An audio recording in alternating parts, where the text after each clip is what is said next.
Hello, I'm Dr. Patty Ford, and I work with people on the relationship with food and body, weight, and eating. And today I just want to talk about a construct called acceptance. And a lot of times when you're in body image work or weight management work and people say, well, we just have to work on accepting ourselves as is, people will start to then think, well, acceptance means stagnation, means, well, I accept something and I never can change it. And actually, that doesn't mean that at all.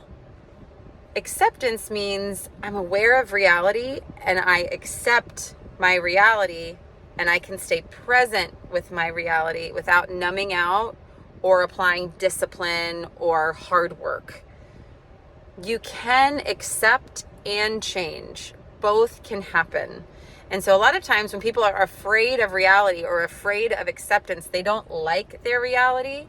So there's either a catastrophic reaction, meaning fear-based, meaning I want to avoid this thing that's not happening yet, like a chronic disease, or I'm just going to be in fantasy land and just don't want to accept the reality because it's too painful and I don't think I'm good enough to have another reality. And again, this is very deep, deep work.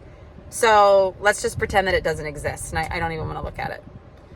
So sometimes reality is so painful that acceptance is so hard. So a lot of the work around body image is, can we get to an awareness of, I do accept myself, I do respect myself, and maybe at the highest regard, I do love myself, not in a narcissistic, I hate everybody else and I love myself way, in I respect and accept and love myself, therefore I'm more likely to take care of myself. And this is where you're going to hear things like be kind to yourself, self-care, because it's stemming from this layer of acceptance.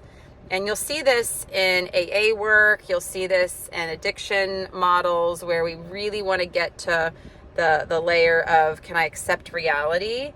Because reality is okay. Can I be safe with it? And sometimes that's much harder if you're coming from a model or an upbringing where you were never safe or you were never accepted. So you've never learned how to do that. And that can be very tender, very hard. So tread lightly. I hope this helps.